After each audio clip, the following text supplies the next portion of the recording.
A few months ago I rescued this Chinese Elm bonsai tree from near death at my local gardening store.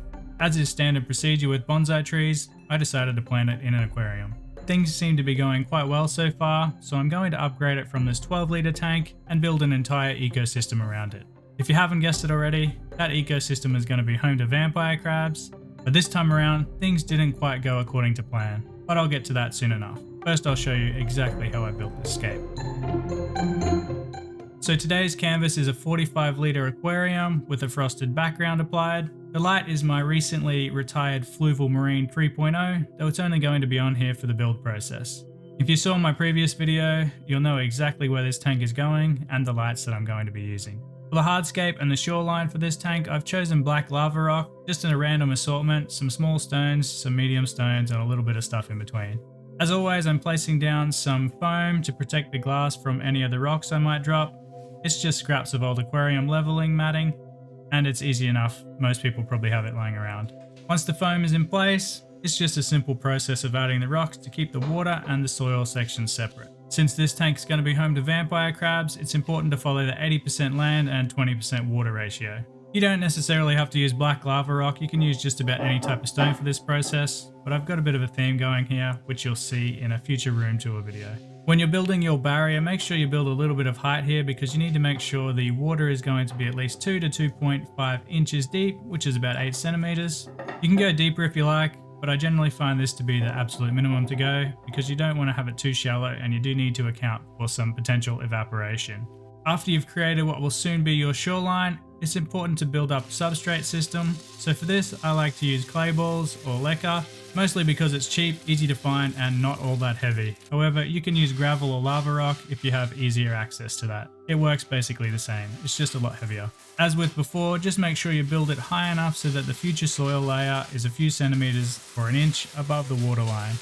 This allows the water to drain through the soil and prevent any swampy smells in your tank. It'll also prevent the water from getting stained a brownish color and prevent a lot of nitrate issues. Normally I would be adding a weed layer to the top of this clay ball structure, however, for some reason I've run out and I didn't actually check it before I started this video, so I'm going to be using a different method this time. I'm going to be using some black basalt gravel just to fill in the gaps because we're going to need something to prevent the soil going into the clay balls. Again, I just need to make sure it's thick enough so that the soil doesn't get into the water layer. That should work perfectly fine just how it is.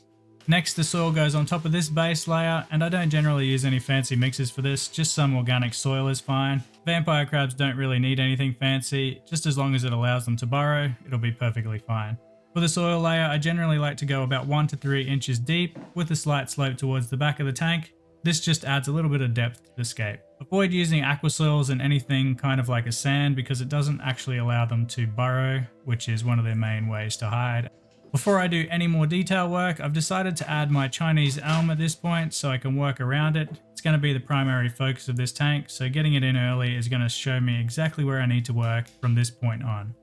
You'll also notice quite a lot of isopods and springtails are coming along with this. They're all mixed up and attached to the roots. So I'm basically seeding the tank with cleanup crew in this process.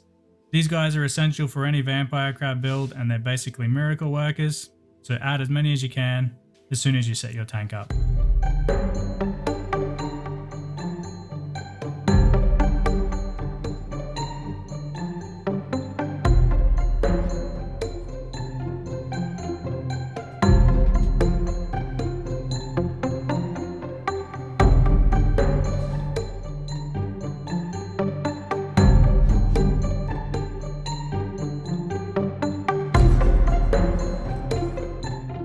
After adding a few more detail stones, it's time to add some moss to the build. As most of you already know, moss is super important and one of my favorite aspects to add to any vampire crab paludarium. It's also a good food source for the crabs and provides a layer for them to burrow underneath.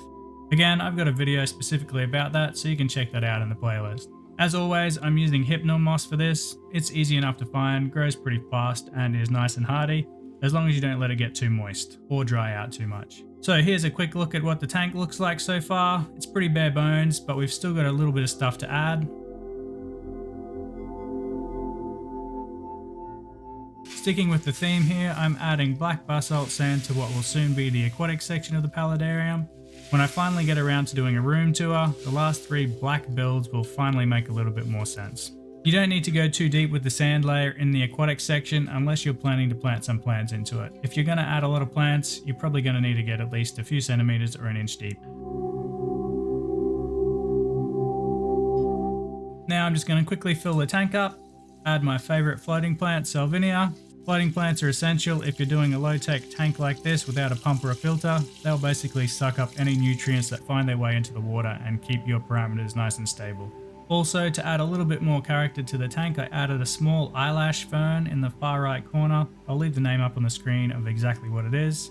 This is the first time I've seen this fern and the first time I'm going to be using it, so it could potentially be a bad choice, but time will tell. Looking at some of the information about it, I think it's going to be okay though. Lastly, I'm dropping in a few crab cribs for the crabs to enjoy. They were quite popular with the crabs in the last build that I used them in, so I'm going to put them in this tank as well and see how they go.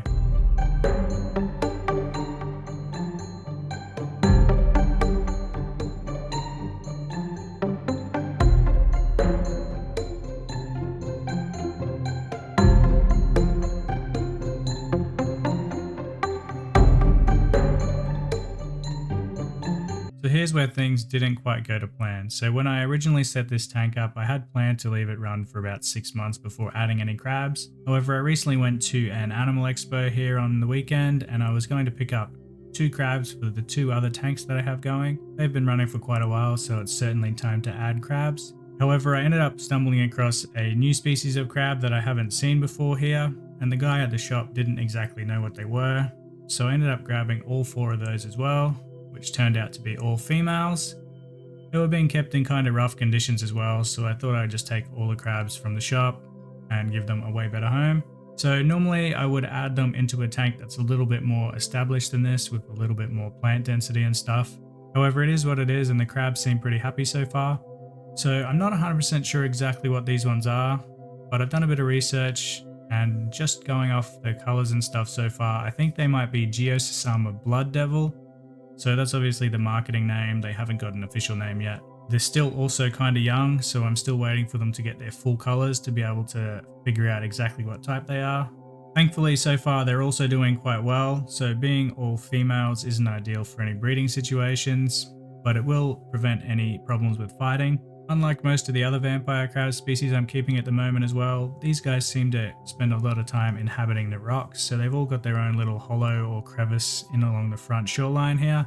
That's basically where they're living. They haven't dug too many burrows yet, at least that I could see, though they do spend a bit of time foraging on the land.